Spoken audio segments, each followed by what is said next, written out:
11 o'clock.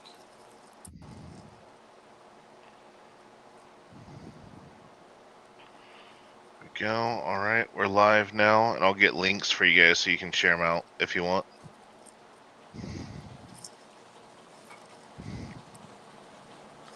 Sounds good.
All right, there's our link. All right, there we go. Yelling at me. So I'm gonna have to switch my head.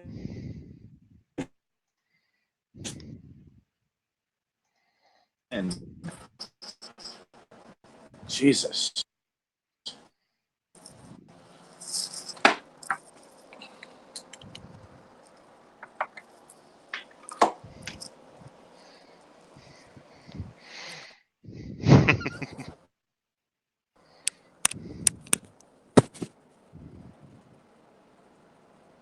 Remind you of briefings in the Navy, Gideon? Oh, yeah. Hurry up and wait. It's like Yeah. I'm eating donuts. Yeah, normal. Oh man. So is everyone here local, or is it all over the place? All over the place. Matt is All right. in Kansas. Ryan, where are you at now?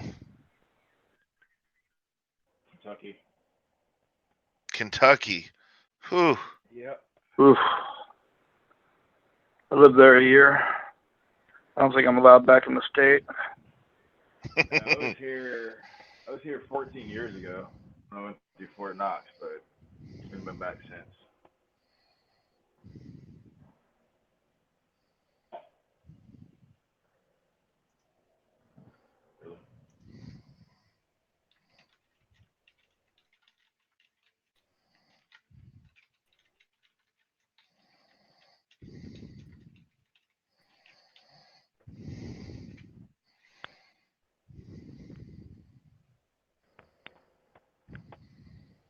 Oh, I need a refill. All right, go get your refill. Oh, So, Gideon, I guess I'll start off with some questions for you. Sure. So, one question that I would like to know about is, do you think that it is difficult for a non-veteran to be in a relationship with a veteran? Like Depends. more than your traditional just like civilian relationship? Um, it depends on where that veteran is in their life. When I was first out, I wasn't worth a shit in a relationship. I was still dealing with my own demons, doing all that, but I wasn't worth a damn.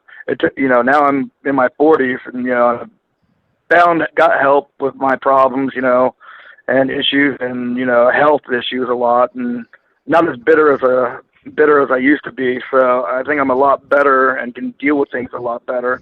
Also, I'm not chasing that adrenaline anymore like I used to. So I'm a Yeah. lot more mellow.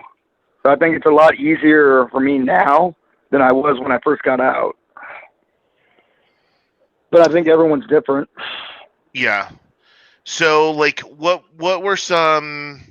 what are you what do you think are like some common hurdles? Or I guess like from my experience, as a veteran, sometimes I see things as absolute, that it either is or it isn't. And sometimes, I'll burn down the forest just to prove a point.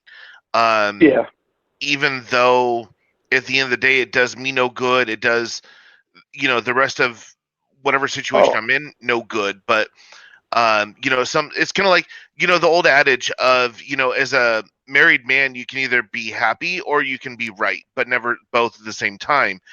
And me, I'm the stubborn son of a bitch that would, be like, well, why? Like, why can't I be right and happy at the same time? And so, yeah. That's exactly what I was saying. It's like I've learned I don't have to win every fight anymore.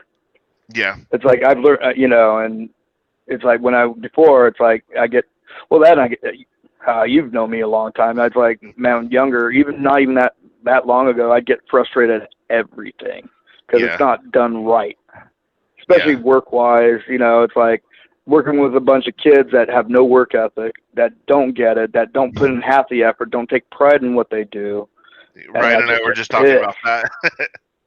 So, okay, so what about this? What is do we all agree that maybe there's that 1% outlier, but do we all agree that if you do 4 years in the military, that your work ethic is significantly greater than almost every single other 22-year-old counterpart that's out there?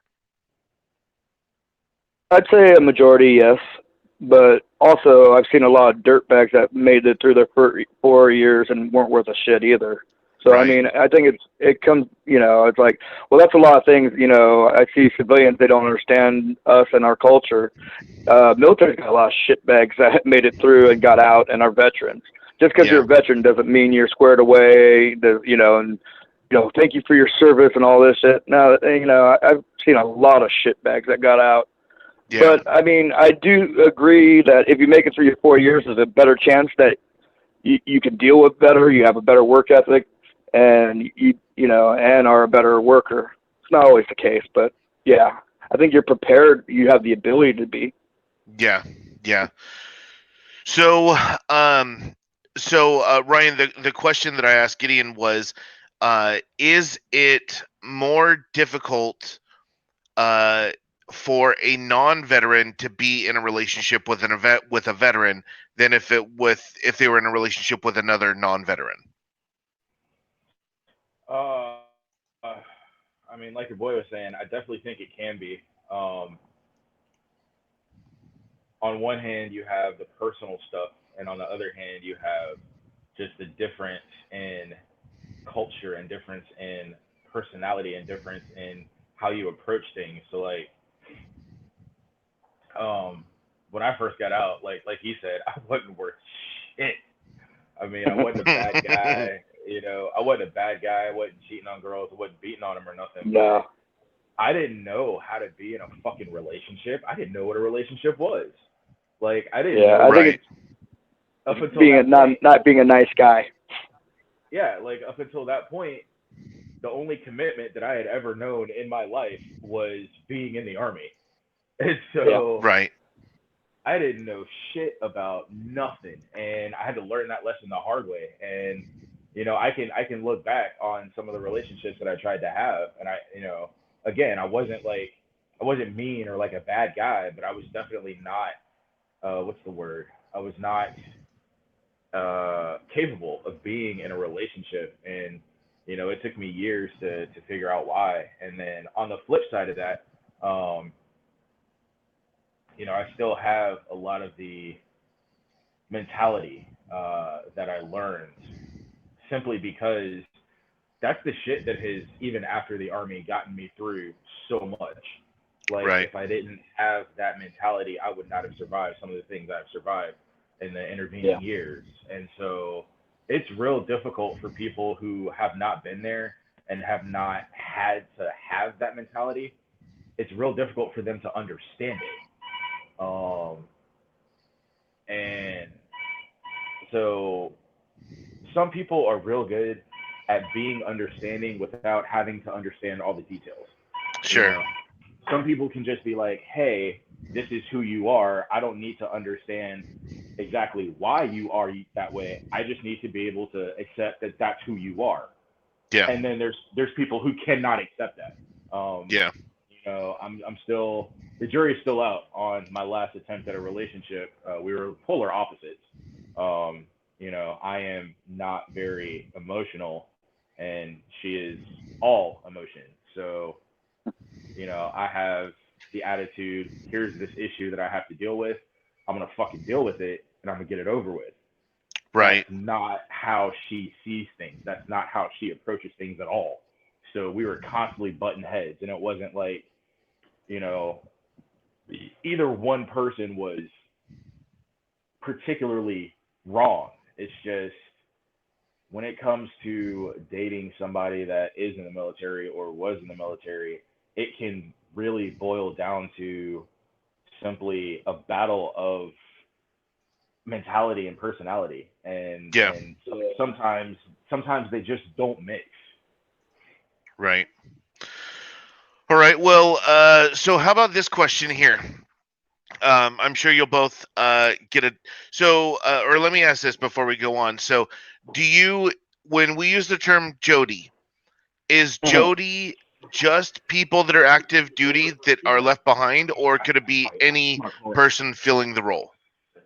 A person filling the role. Sorry, what was All that? right.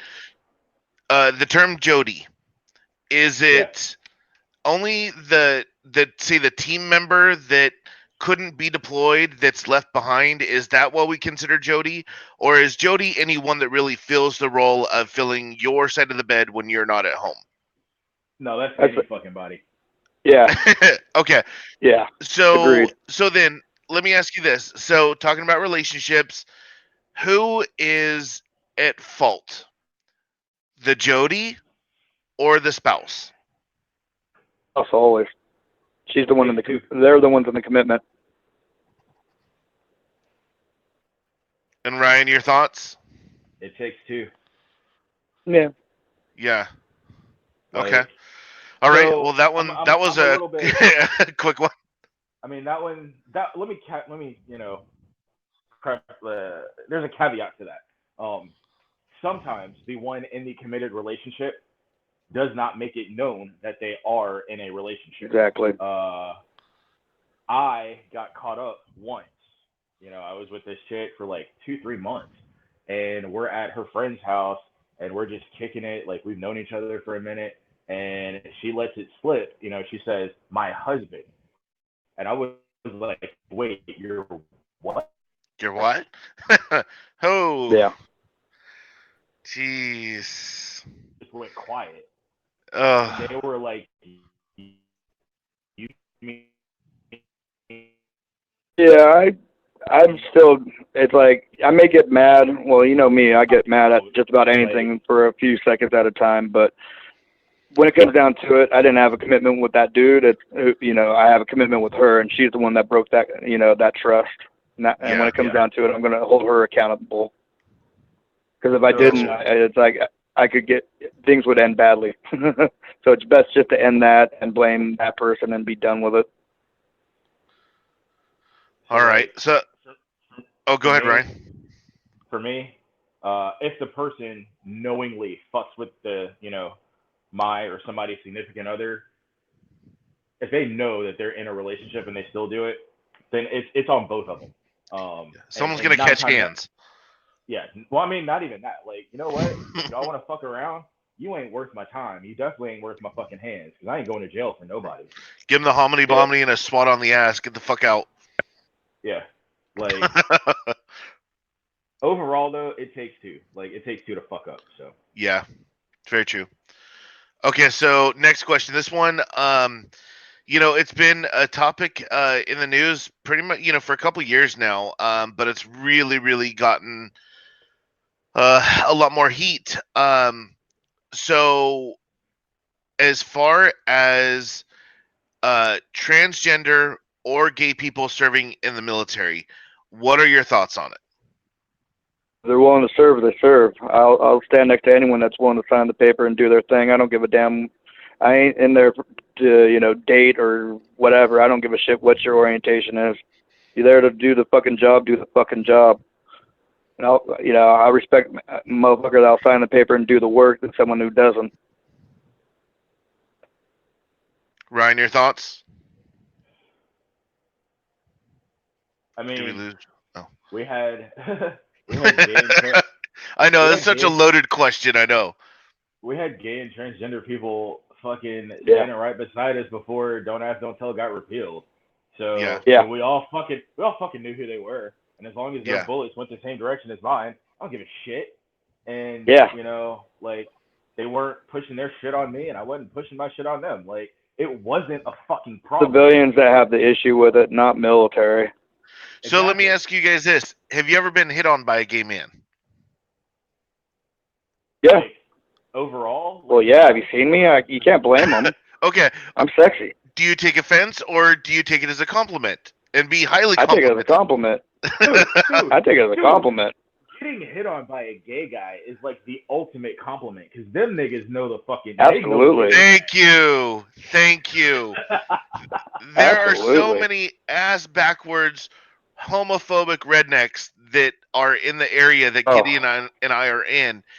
And I mean, it's Yeah. only happened once, but I mean, the one time I was hit on by a gay guy, I'm like, shit, shucks, darn. Like, I mean, I didn't know what to do with myself.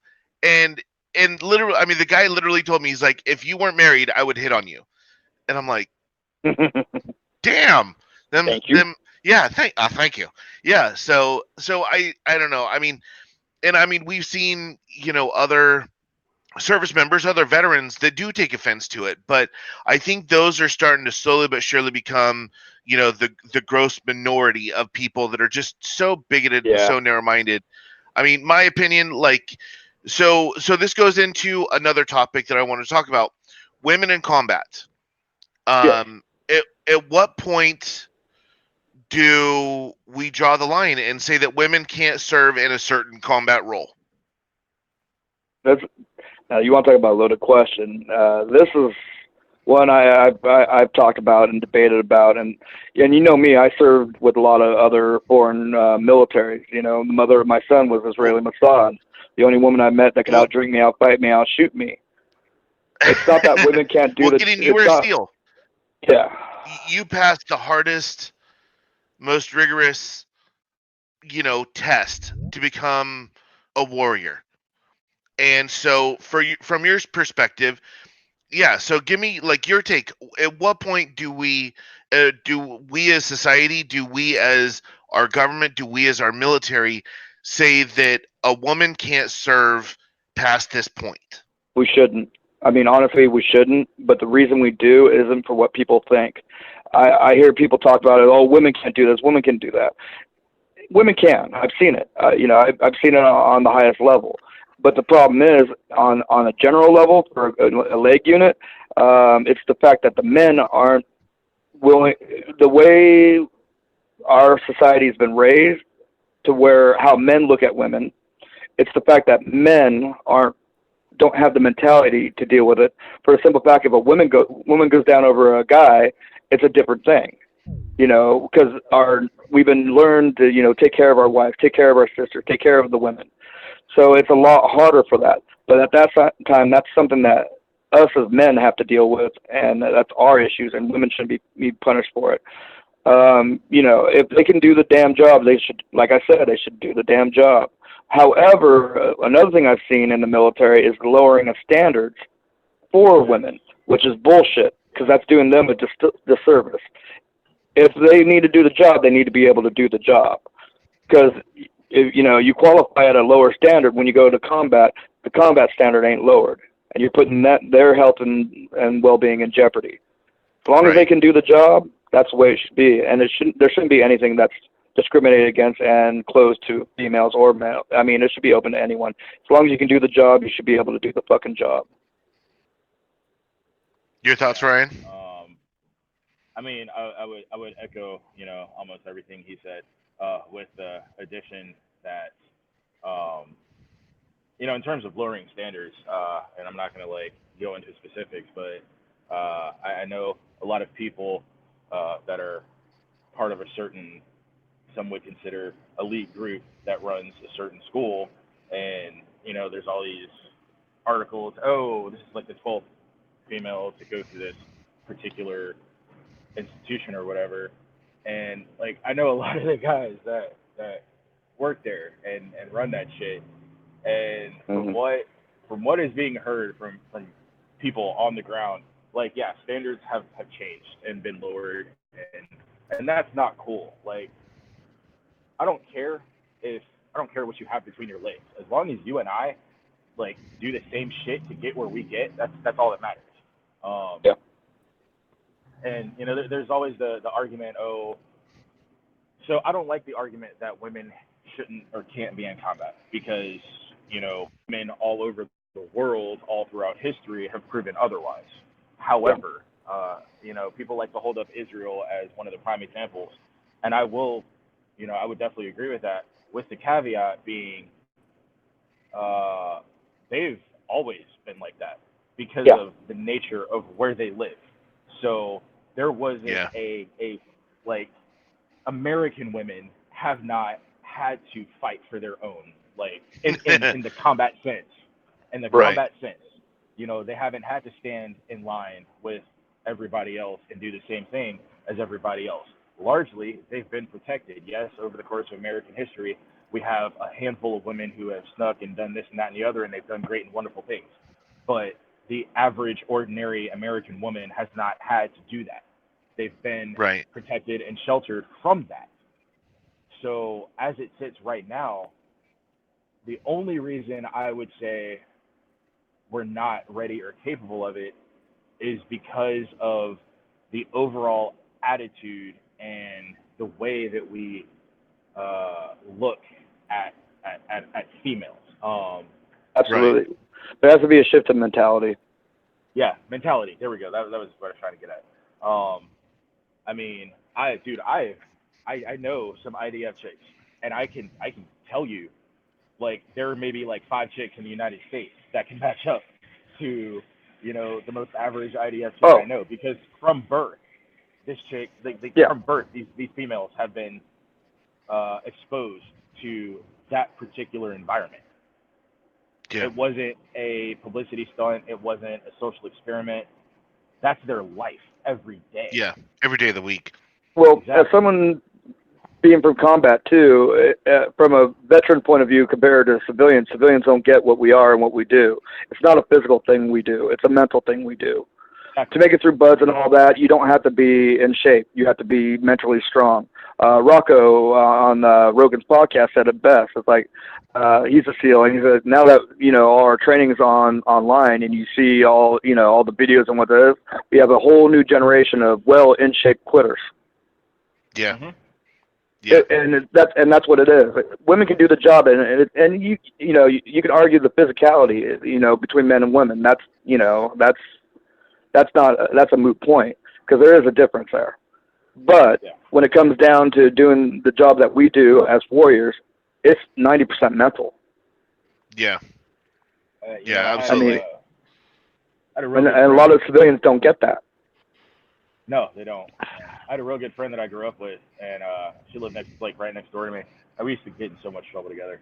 But she's this little itty bitty girl. I mean, she's like probably solid 5 feet nothing, and she would always try to argue with me about certain things. And I was an asshole when I came back in 2007. I was a straight up asshole. And if I could go back and say some things different, I definitely would. But we got in this discussion, and I was like, okay, here's the thing. You shouldn't be standing next to me just because you're a girl. You should be standing next to me because you can do what I have to do. That's the fucking key difference. Like, yeah. I was a scout, so I was on a Bradley, and I was like, you know what? If you can't pick me up from a dead weight straight out of the hellhole, out of the driver's hole of my Bradley, I don't fucking want you there.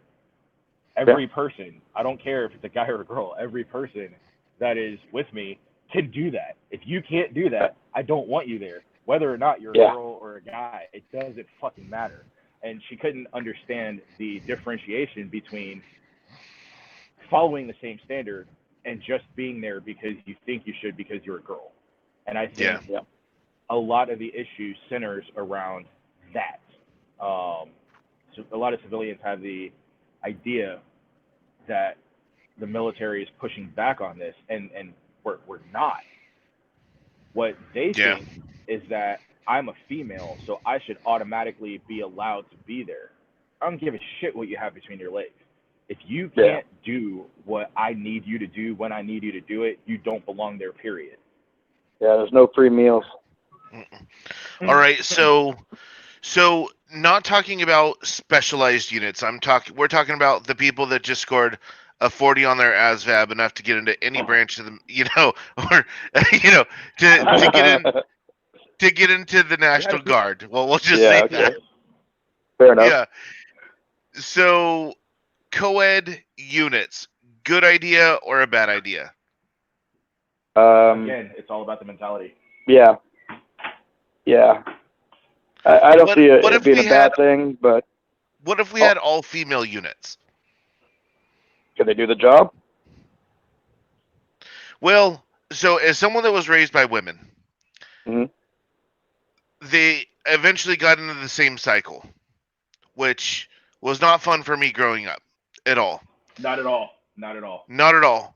So, and my mom is the one that told me this theory. She said, I would be more scared or more afraid of 100 women with rifles that all had Aunt Flo showing up at the same time than 100 men with rifles at any time of the day.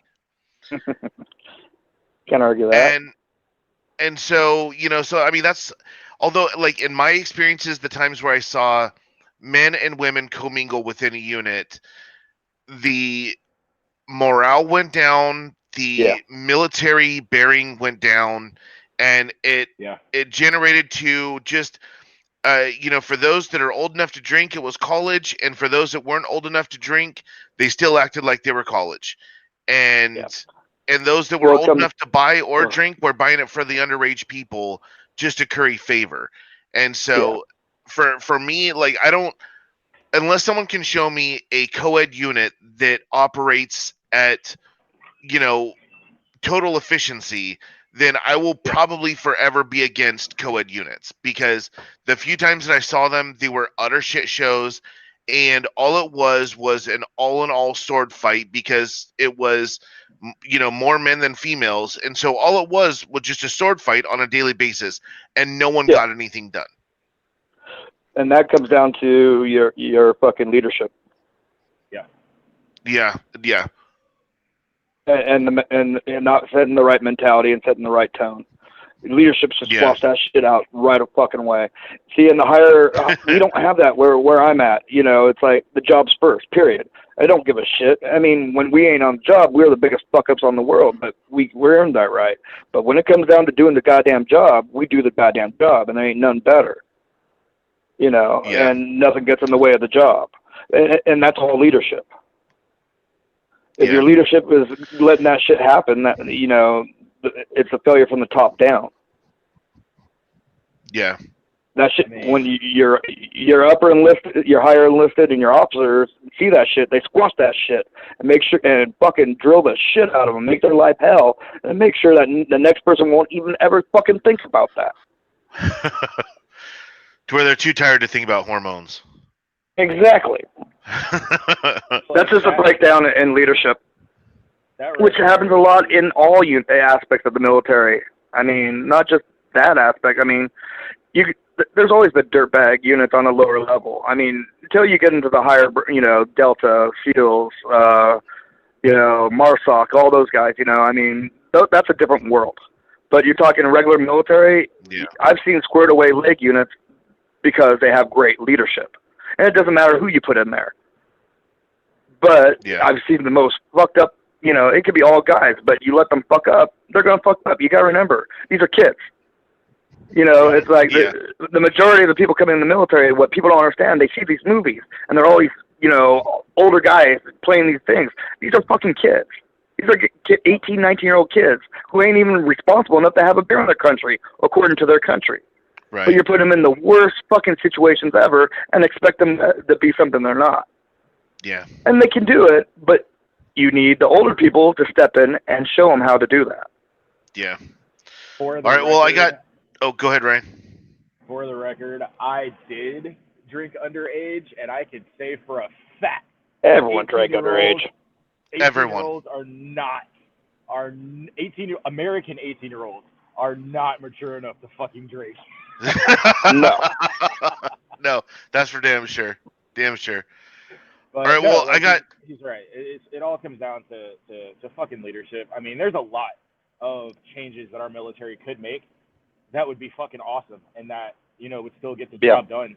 But like, I pissed off a lot of people because I've had this discussion before as well. I pissed off quite a few people, and I was like, okay, seriously, you put a whole bunch of 18 to 21-year-olds together, and their first thought is going to be, what is the nearest thing I can fuck? Mm-hmm. And like, that's just our society, period. Like, almost everything gets boiled down. Car ads are about sex. You put a sexy girl next to a car, and a guy's gonna go out and buy it because he saw a pretty girl next to it. Like, everything is centered around sex. So when you take these kids and you put them in this environment, and then you just throw them all together, some shit's gonna fucking happen. And the only way to keep that from happening is to start changing our mentality as a society about sex, about maturity, about keeping your shit in your pants, whether you're a guy or a girl, and about responsibility overall, and making sure that whatever you do, it contributes to getting the mission done. Yeah. Like, you can fuck afterwards. Well, I want to add to that too. The big thing right now is toxic masculinity, to where they're beating down on toxic masculinity, how evil that is, and how they got to get rid of that.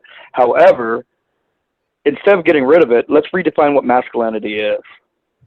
Thank you. And that's what I'm saying.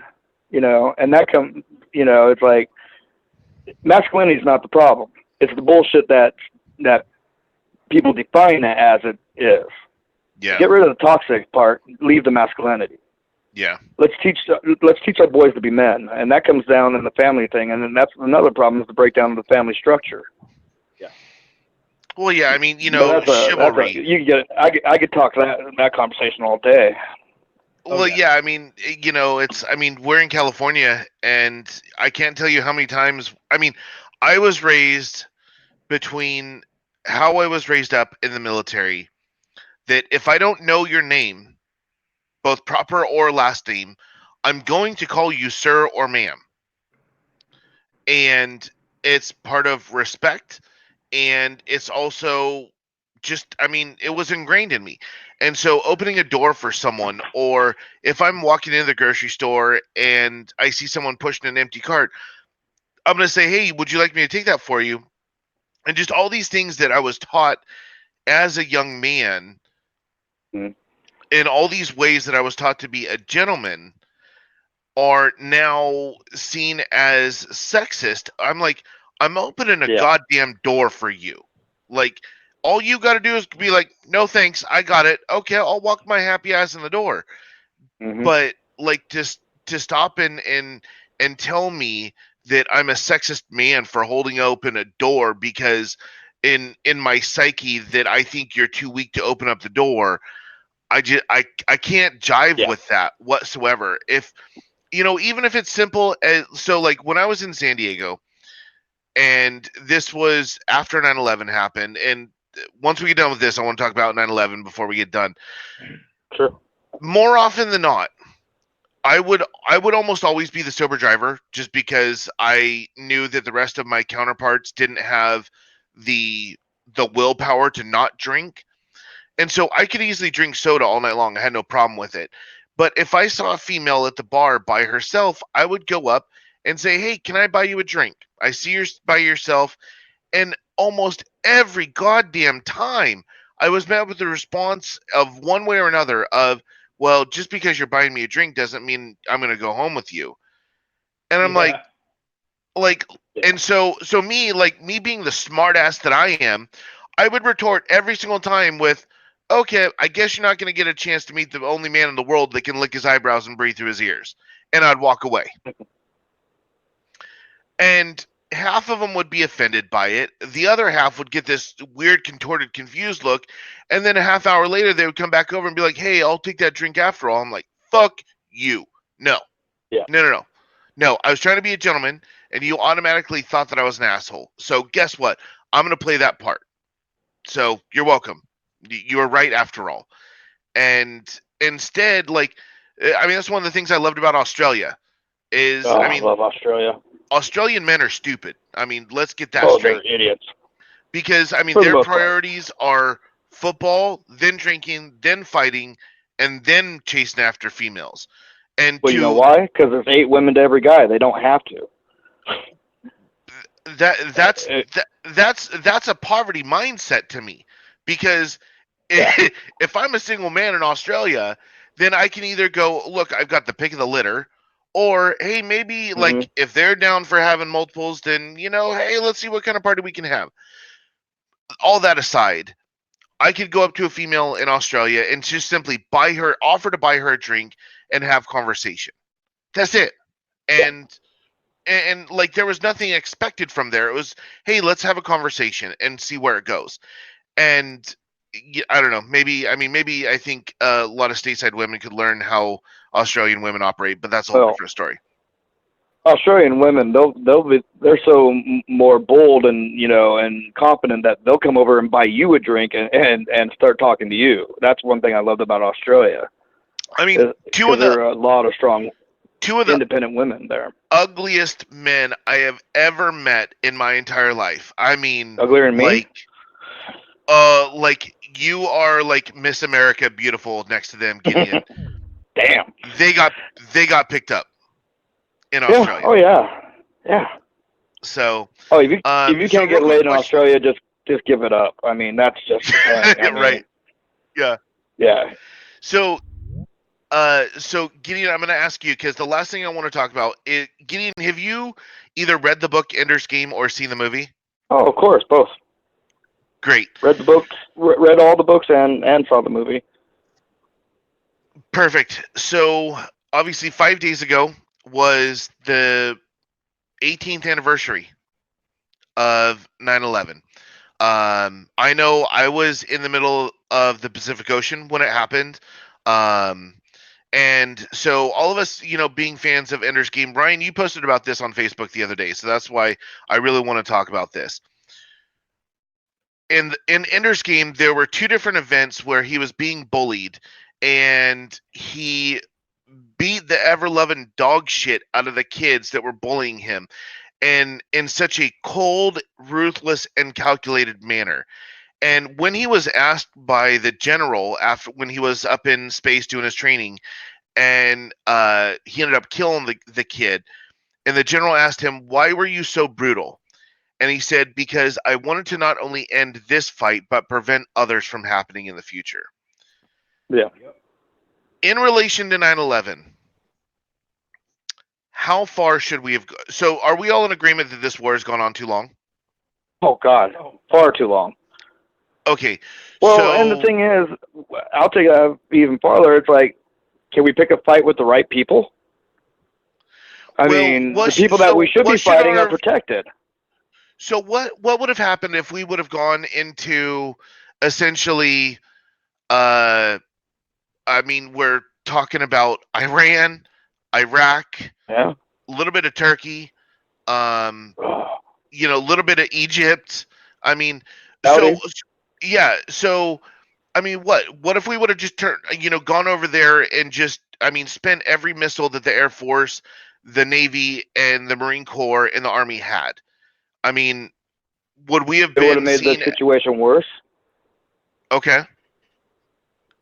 Honestly, I think if we would have if we would have just committed, pure genocide, just fucking killed them all, then we would have been the bad guys. And worse than we already are overseas. You think so? And the thing is, see, I do. I really do. I spent a lot of time in the Middle East, and I love the people there. I never got treated so good in my life. I've been to Iran. I've been to Saudi, UAE, all these places, and I love the people there. Now, I don't want to be judged for my government. and people's like, coming here and judging me for Trump or Obama or whoever, because I don't like any of them personally. But, it's like, I don't want to be held accountable for the assholes that put themselves in power. Because let's be honest, they put themselves in power. We don't put them in power. Right. So if you would have been W back in 2001, what would you have done? What would your response been? Honestly, I would have been a lot more diplomatic. I wouldn't have been in such a hurry to pick a fight with the wrong people. I would have held the people who actually were involved, who are our allies. I would have held them responsible and held their feet to the coals. All the people who were involved came from Saudi. Right. And yet we did nothing to Saudi because we're financially and diplomatically tied to them. And that's bullshit. Right. What about you, Ryan? What would you have done if you're the president, if you were W back in 2001? Oh, well, that's the beauty of not having to be the president. I don't have to have an answer to that. Honestly, I really don't know. Like you said, like everybody that did it came from Saudi Arabia, but we're not gonna fuck up Saudi Arabia. That's where we get our oil. Yeah. Our economy would have tanked earlier than it did. Yeah. I think it was. I think it was a shit show from the start. Oh yeah. And looking back to his George Senior. Oh fuck yeah. There's a reason he didn't get reelected is because he didn't put boots on the ground in Iraq because he knew it was the wrong thing to do, and he lost the election because of it. And I'll always respect him for that. Agree or disagree with his politics, I'll respect that man for that because he didn't want to risk troops on bullshit, and he lost his election because he looked weak. I can't say that I have an answer as to what I would have done had I been in the chair. All I can say is this. If you're going to commit forces to an action, it needs to be swift and it needs to be violent as hell. Yeah. Yeah. And if you're not willing if you're not willing to do it that way, then you shouldn't commit those forces at all. Because absolutely. We're not I don't know if either of you have seen the series The West Wing. I absolutely love it. It's one of my favorite shows. Yeah. It is a good show. Okay. So you remember I forget which fictional country they were talking about, but the country blew up the plane with the baby doctor in it. And they were like, "Sir, this is a proportional response." And President Bartlett went on this fucking tirade, and I loved it. And he's just like, tell me, what's the value of a proportional response? Like, we take out these couple structures, there's nobody in there, they're just going to turn around and do something else, so we're just going to keep playing this game. Obviously, I'm paraphrasing, but if you're going to commit to an action like we committed to Iraq and to Afghanistan, it needs to be swift, violent, and undecidedly overwhelming, or else you're going to have multiple generations fighting the same war. You're going to have children fighting the war, children that are younger than the war itself fighting that fucking war. But the government's okay with that because that's population control. And it's also economically great for them because all these politicians own stock in the businesses that are fucking rebuilding the countries we destroy. Exactly. Right. Let's call it like it is. The rich will stay rich and the poor will stay poor. And the poor will keep dying to get the rich rich. So then we'll kind of go like this route a little bit in this kind of thinking because in my opinion, I think our government had all the intel they needed to find the right people. Mm-hmm. But they wanted to play all the politically correct games. Right. And so we could have easily sent in clandestine forces. Absolutely. Teams of 3 or 4. But then we would have had the same instant that we had in Lone Survivor. And so that's our job. You never let's be honest. That's our job. I agree, but here's in my opinion, so talking about Lone Survivor, all right. Mm-hmm. I knew those guys. The 4 of them. Axelson's buried here over in Chico, right down the road from where you work. Yeah, I know. I went and visited him a few months ago. And so in my opinion, the four of them should have killed the goat herders. Should have just killed them. Oh, absolutely. And left them. But absolutely. here's the thing: they were so goddamn afraid of the media running them through the streets and them ending up in Leavenworth that instead they let them go, which cost 3 of them their lives. Yeah. And then More than that. and then the help me out here, the helicopter. Was it the Night Hunters or Night Stalkers? Yeah. So the single largest loss of Special Forces life in a 24-hour span, because they were afraid that our commander-in-chief would, one, not have pardoned them, that the media would have railroaded them, and they would have spent the rest of their life in prison. So here's what I would have done if I was president. I would have gathered up every clandestine operation that we had, and I would have said, here, you have carte blanche. You get caught over there, we'll figure out a fucking way to get you home. And when you get home, any war crimes that they may say that you did, I will pardon publicly. And I will thank you for it. Delta has that. Delta has automatic congressional pardon. But why don't the rest of the branches? But they're the only team that does. That's a great question. Because I mean, truly, well, look at the last SEAL who just got put up because he took a picture of him in a dead body, and and they wanted to throw him in prison for that. Hell, you might as well throw every single goddamn SEAL who ever served for doing that shit. Right. Yeah. So let your warriors be warriors. Here's the thing, and this exactly. So this right here is exactly why ain't none of us motherfuckers a goddamn president. Yeah. Because I'm a warrior. I'm not a politician. All 3 of us are in agreement on that. Like, hey, if you're gonna fucking commit to this action, this is what you need to do, and this is how you need to do it. Let your guys fucking do it, and then bring them home. But the president cannot do that. He's more, because he's too worried about getting reelected. Okay, so then let me ask you this. So it's not even that. The president has to be a statesman. So I work in politics, and I regularly have to temper my delivery. Sometimes that's why I'm still a bouncer at a bar. Sometimes I have to censor my own message for the sole fact that, guess what? Everybody else isn't a fucking warrior. They're not going to understand. It's not going to reach them. It's not going to get through to them. No, because we're a dying breed. That is the simple fact of the matter. The president can't just go and be like, oh, cool, you took a picture with a dead guy and you pissed on his body. Like, hey, guess what? There are very few 18, 19, 21-year-olds that I served with that didn't do that. But that's why we're not the fucking president. The president has to go and play statesman and placate people, and he has to build and maintain relationships. You can't do that when all your guys are running around fucking shit up like dumbasses. And that's the other reason. That's the other side to that. Delta is a very specific unit. They are.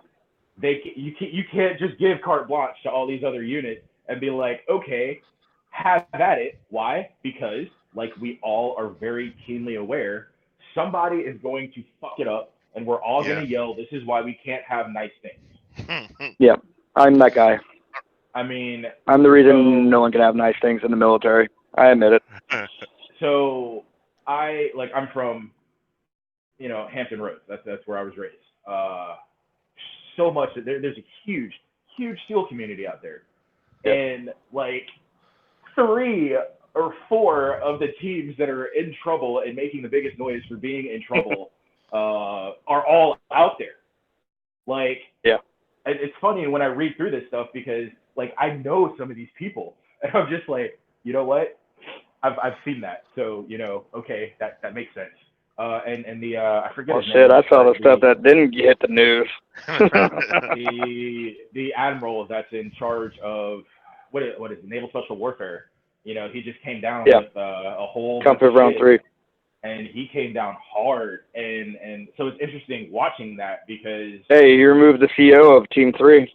Yeah, and so like it's real interesting watching this happen right now because I remember growing up and watching these teams and these guys become what they are now. And so I've been able to see the progression. This is why we can't have nice things, because when you give people, especially guys that hold boomsticks, when you give us an inch, we're going to take a mile. Well, absolutely. But in that same statement, but how do you expect these guys to be what they are without them having that mentality?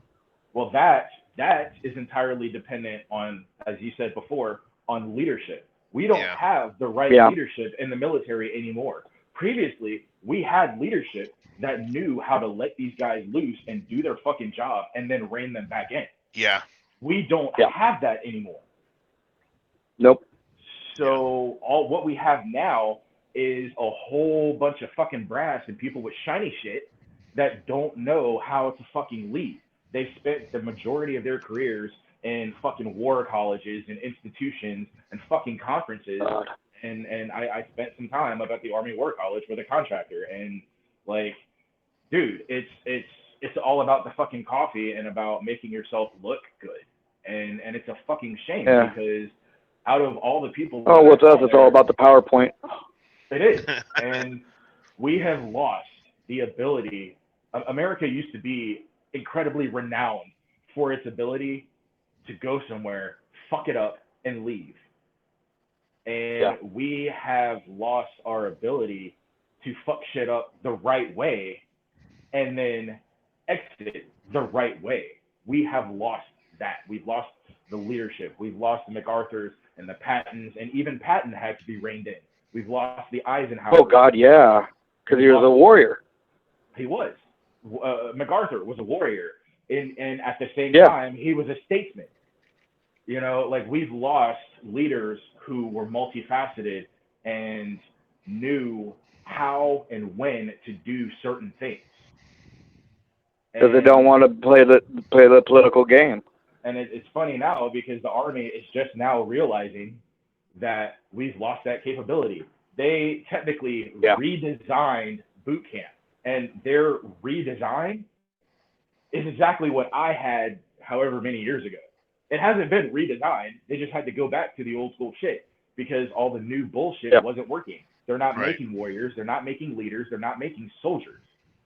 They're making dumbasses who are going to end up getting somebody killed. And they're just now realizing that, even though we've been telling them for the last 20 years. Right. You mean I don't get to have my emotional training time out? Fuck no. So get this. That shit was like, it was being talked about when I was going through, right? And nobody could believe it. And so this one kid decided he was going to be that asshole and mentioned it to the fucking drill sergeant. So drill sergeant goes in the office, grabs a piece of paper and writes stress card on it, tells the kid, fucking drop. And then he puts the piece of paper in front of the kid and he's like, pick it up. I fucking dare you. And that kid stayed in the front leaning rest for like half a fucking day. He wasn't about to pick up that fucking paper. And like, that's the kind of fucking leadership and training that we need. Yeah. Because you know what? You don't get a training time out in combat. Nope. The very first speech that they gave us was, and I think my drill sergeants have been back stateside for like, the longest had been back for 6 months. Every single one of them. Very first speech we got. You're here to learn how to fuck shit up. You're here to learn how to fucking kill. This is not a game. This is not a fucking joke. Shut the fuck up and listen. You're going to hurt. I don't care. You're going to cry. I don't care. All I care about is if you make it across the line at the end. If you don't, more you sweat in training, the less you bleed in combat. Exactly. And like, I remember everything that these guys told us, like almost verbatim. These kids now, they don't have that. They don't have the leadership. They don't have the lessons. They don't have the discipline. The discipline. They don't have the culture. The discipline and the structure. They don't have those two things. And, you know, every few months, you see it in the Army times, the Navy times, the military times. They can't keep qualified leaders. They cannot retain top-notch leaders. And they don't know why. And so all of that plays. I can tell you why. Well, because they hamstring them. They don't let them do a wall-to-wall counseling. We know why. Yeah, and the private sector pays a lot more. Yeah. But all And of then these, with a lot less regulations. all of that feeds into, why we're having these problems and all this other shit, and why this can't happen or that does happen and everything else. And it's all a fucking stupid ass symbiotic redundant cycle. Yeah. Yeah. All right. Well, last question of the night, and then we'll be able to reconvene at another time. So, talking about presidents, if our Lord and Savior General Mattis ran for president, would he get elected? No, unfortunately not. They would crucify him. Say that one more time. Ryan? They would crucify him. If Mad Dog ran for president, Yeah. If our Lord and Savior General Mattis ran for president, would he be elected? I'm going to tell you, he's not going to do it for the same reason Colin Powell never did. Yep. He's I not a actually- politician. He's a warrior. I was fortunate enough to hear Colin Powell speak at a conference, and he straight up said, he's like, I would never do that. He's like, I'm not a president. He's like, I'm a general. Yeah. He's like, I belong on the battlefield, not in the White House. Mattis would say nothing different. Yeah. I think we could benefit from both of their kinds of leadership in the Oval Office, but we'll never get it. Absolutely. This Same country reason will why not elect Mattis a didn't warrior. stick around. Yeah. This country will not elect a warrior to be Yeah. president. No. No. No. Which is And it probably ironic. shouldn't. I mean, we've had several. Mm. But it's ironic. Yeah. Because our first one was, and Yeah. several thereafter Yeah. were. The last one was. Yeah. The last one was Bush Senior. I don't count Bush Junior. Yeah. Because he was Was not. it Air National Guard? I don't discount his service, but it wasn't like. Wasn't combat related per se. There we go. Yeah. Bush Senior got shot down. Yeah. Yeah. Senior was I don't care what anyone says, that was the most powerful president we've ever had. Bush Senior. Oh yeah. When you put someone who was the director of the CIA in the Oval Office, guess what? He knows where all the bodies are buried. And he didn't abuse that power, and I'll always respect that asshole for that. And yes, he was a fucking asshole. Yeah. I met him twice. Yeah, it was. But this we've gone such a ways down certain paths as a society. I do not see this country electing another warrior, another true, born, dyed in the wool warrior as a president for a long, long time. Not until we get to such a point as we desperately need one again. I think it would take another. I think it would take another major attack on the U.S. And I mean, major. Unfortunately, I think that's what it would take. I mean, it would have to be something, catastrophic. And no one's attacking us because we're destroying ourselves from the inside. Exactly. They don't. Why would waste any our country want to attack us? We're doing their job for them. Themselves. Yeah. This is what people don't understand, and this is where I piss off a lot of my far right peers. They're so concerned about all these other countries attacking us, and North Korea and China or India, or I mean not India, North Korea and Iran and all these other people. I'm like, you know what? Yeah. That's not going to happen. If a country truly wanted to destroy us, you know what would happen? All that would have to happen is China calls in its debt. That's it. Yep. Done. China calls in the debt of the United States, and we are gone. That's it. But they can't afford to do that, luckily, right now. Right now? Nah. But they're working on it. Yeah. Yeah, they are. All these moves China's making. And everybody's like, oh, this is great for them and blah, blah, blah. I'm like, yeah, it's great for them. It sucks for us. Because they're on their way to becoming independent enough where they can just be like, hey, U.S., you owe me your soul. Yeah.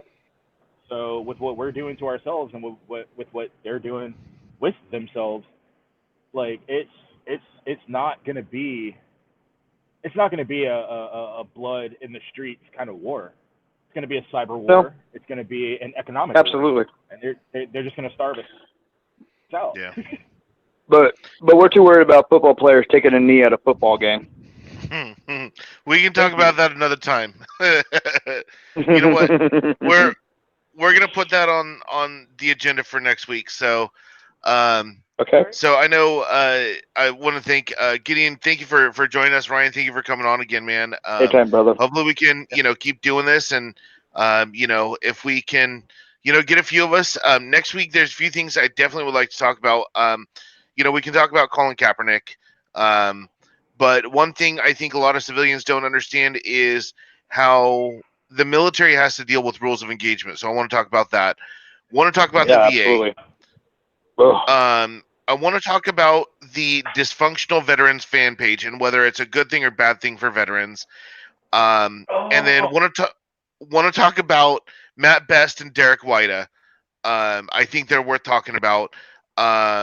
And then we'll round it out with Jesse Ventura versus Chris Kyle, because that'll just piss off everyone and make everyone's heads explode. So, Oh Jesus, you're gonna make everyone all my family turn against me. I hate when mom and dad fight. So that's what I have on the agenda for next week. So, Gideon, hopefully you can join us again, man. I'd love to get especially on the Jesse Ventura front. Love to get your input on that. All right, I can do that. He's one of your boys. He's one of y'all. Yeah, they both were. Yeah, I knew Chris. Yeah. So awesome. Well, thank you, fellas. Pleasure to call you brothers, and always fun doing this. And hopefully we can all get together again next week, and we'll see how many snowflakes we can offend and how many people we can enlighten. Awesome. Yeah, sounds like fun. All right, fellas. All right, have a good evening. All right. You too. Later. Bye.